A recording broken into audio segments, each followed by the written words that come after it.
नमो बुद्धाय, जय भीम। दोस्तों, आज हम आप लोगों को दलितों के साथ हो रही एक ऐसी दर्दनाक घटना से परिचित कराऊंगा जिसे सुनकर आपका कलेजा कांप उठेगा। मूल निवासी बहुजन वीरांगनाओं के गौरवपूर्ण और ऐतिहासिक गाथाओं की श्रृंखला में इस बात का जिक्र किया जाना बेहद जरूरी है कि हमारे समाज की महान बहुजन वीरांगनाओं एवं उनका वास्तविक इतिहास हमारे अन्य वीर पराक्रमी योद्धाओं और महापुरुषों की भांति ही गौरवान्वित करने वाले संघर्षों से भरा रहा है।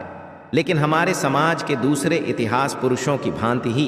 बहुजन वीरांगनाओं के साथ भी उस जमाने के तथाकथित एवं स्वयं घोषित महान इतिहासकारों ने अपनी कलम से वही मक्कारी भरी कारगुजारियां अनवरत जारी रखीं, जिसे बहुजन इतिहास को तहस नहस करने की सोची समझी षड्यंत्रकारी नीति का हिस्सा माना जाए तो कोई अतिशयोक्ति की बात नहीं होगी। बहुजन वीरांगनाओं की शौर्य गाथाओं के अंतर्गत दक्षिण भारत के केरल राज्य में भी एक ऐसी ही शौर्यपूर्ण गाथा घटित हुई है जिसे कभी उस तरीके से उतना नहीं लिखा गया जितना लिखा जाना चाहिए था।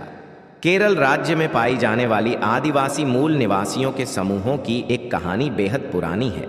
जो केरल राज्य के त्रावणकोर रियासत के अधीन हुआ करते थे। त्रावणकोर रियासती राज्य की अगर भौगोलिक स्थिति का जिक्र किया जाए तो उसकी आधी सीमाएं भूभागीय तो आधी सीमाएं समुद्री जल भाग से मिली हुई थीं।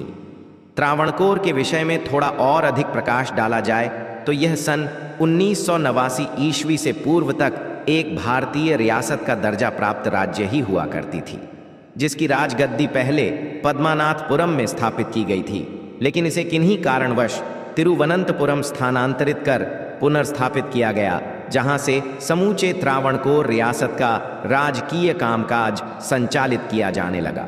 बताते चलें कि त्रावणकोर रियासत का कुल विस्तृत राज्य भारत के आधुनिक केरल के मध्य तथा दक्षिणी भाग और तमिलनाडु के कन्याकुमारी तक फैला हुआ था, जहां की सभी राजकीय व्यवस्थाएं ब्राह्मणी मार्गदर्शन के अधीन संचालित हुआ करती थीं। इसकी तुलना 19वीं शताब्दी में महाराष्ट्र के पूना रियासत की ब्राह्मण आधारित नीति रीति युक्त पेशवाई व्यवस्थाओं से की जा दलितों के साथ हो रही इससे पहले कि हम केरल के त्रावणकोर राज्य की घटना का जिक्र करें, हमें यहाँ पर महाराष्ट्र के पूना राज्य की वीरांगनाओं की घटना का जिक्र भी किया जाना जरूरी है, श्रृंखला में जो त्रावणकोर रियासत में घटित अमानवीय घटनाओं से कि हमारे समाज की महान बहुजन वीरांगनाओं एवं उनका जिसके अंतर्गत ब्राह्मणी व्यवस्थाओं के समर्थक पेशवा बाजीराव द्वितीय ने अपने राज्य के अछूत महारान्वित करने वाले ब्राह्मणी षड्यंत्र के अंतर्गत लेकिन हमारे अमानवीय राजा जारी कर एक अजीबोगरीब फरमान जारी कर डाला था कि उसके राज्य में अछूतों को थूकने के लिए गले में हांडी और अपने कदमों के निशान मिटाने के लिए